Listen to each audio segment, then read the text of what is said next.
को त्यागपत्र देना चाहिए।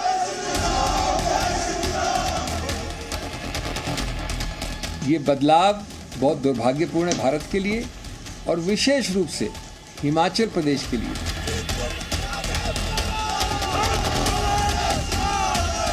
ये दो बयान बता रहे हैं कि हिमाचल प्रदेश की सियासत में भूचाल आ गया है। हिमाचल में एक सीट पर राज्यसभा चुनाव में बड़ा उलटफेर हो गया। बीजेपी के प्रत्याशी हर्ष महाजन और अभिषेक मनु सिंघवी में राज्यसभा की एक सीट के लिए कांटे की टक्कर हुई। इसमें अभिषेक मनु सिंघवी ने आखिरकार अपनी हार मान ली, साथ ही इसे हिमाचल के लिए दुर्भाग्यपूर्ण भी बता दिया। उन 9 एमएलए को भी धन्यवाद देना चाहता हूं, जिसमें से 9 के 9 कल रात तक हमारे साथ बैठे थे, खाना खाया था, जलपान किया था, फोटोज ली थी। उसके पहले जो बार बार हमसे मिले थे, मुझसे ही नहीं, मुख्यमंत्री जी से ही नहीं, लेकिन सब एमएलए से कई आश्वासन दिए थे और जिनमें से 3 आज हमारे साथ नाश्ता करके निकले थे। हर्ष महाजन जी को तहे दिल से धन्यवाद, तहे दिल से बधाई देना चाहता हूँ। इस जीत से जोश में आई बीजेपी ने अब हिमाचल की कांग्रेस सरकार में विश्वास कम होने का भी दावा किया और लगे हाथ सुक्खू सरकार से इस्तीफे की मांग कर डाली है। कांग्रेस की सरकार में कांग्रेस के विधायक इस प्रकार से अगर चले जाएं कांग्रेस छोड़ करके, और ये 6 महीने और भी बहुत सारे आ रहे हैं, नैतिकता के आधार पर मुख्यमंत्री को त्यागपत्र देना चाहिए। जबकि कांग्रेस प्रत्याशी की हार के बाद मुख्यमंत्री सुखविंदर सिंह सुक्खू ने भी 6 विधायकों पर अपना ईमान बेचने का आरोप लगाया है।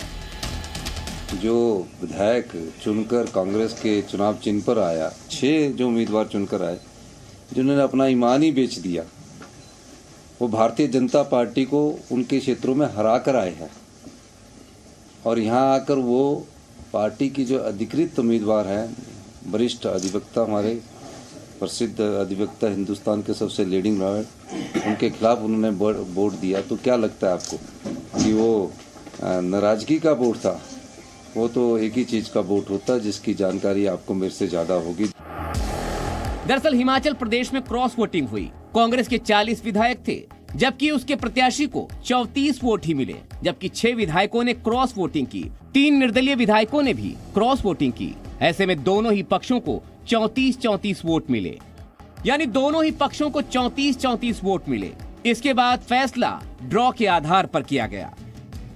इस बीच कांग्रेस ने क्रॉस वोटिंग करने वाले 9 विधायकों से संपर्क न होने की बात कही। ये इशारा इस बात का भी है कि कहीं न कहीं हिमाचल प्रदेश कांग्रेस के हाथ से निकल सकता है। फिलहाल हिमाचल विधानसभा की मौजूदा स्थिति के मुताबिक कुल सीट 68 हैं, जिसमें 40 कांग्रेस के पास हैं, 25 बीजेपी के पास और 3 अन्य के पास। अब देखना यह है कि राज्यसभा चुनाव के परिणाम हिमाचल सरकार पर कोई असर डालते हैं या नहीं। इस बीच कल से विधानसभा में बजट सत्र भी शुरू हो रहा है। शिमला से समीक्षा राणा के साथ ब्यूरो रिपोर्ट, जी मीडिया। तो बजट सत्र भी शुरू होने जा रहा है और हिमाचल में सियासी हलचल भी तेज हो गई है, क्योंकि जानकारी है कि कल बीजेपी नेता, इस वक्त की बड़ी खबर आपको बता रहे हैं,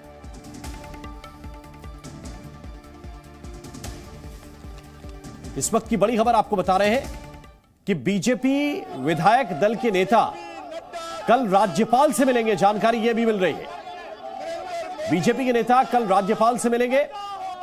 बीजेपी का विधायक दल कल राज्यपाल से मिलने के लिए जाएगा। विधानसभा स्पीकर से नेता प्रतिपक्ष की आज मुलाकात हुई है। इस वक्त की बड़ी खबर आपको बता रहे हैं, विधानसभा स्पीकर से जयराम ठाकुर मिले हैं और बीजेपी विधायक दल के साथ यह मुलाकात हुई है। अब जो दूसरी मुलाकात राज्यपाल से होने जा रही है, वो सुबह 7:30 बजे उसका समय निर्धारित हुआ है। यानी कि जब सुबह होगी 7:30 बजेंगे तो विधायक दल के साथ बीजेपी के नेता पहुंच जाएंगे राज्यपाल से मुलाकात करने के लिए और यह सूचित करेंगे राज्यपाल को कि मौजूदा सरकार अल्पमत में है और फ्लोर टेस्ट होना चाहिए, जहां पर यह सरकार अपना बहुमत नहीं बचा पाएगी। यह दावा दरअसल अभी स्पीकर से मिलकर भी भारतीय जनता पार्टी के विधायक दल ने किया है। बीजेपी के विधायक दल की चूंकि स्पीकर से मुलाकात हो चुकी है और स्पीकर से मुलाकात के बाद कल राज्यपाल से बीजेपी का विधायक दल मिलने जा रहा है। समय निर्धारित हो चुका है, कल सुबह 7:30 बजे यह मुलाकात होने जा रही है।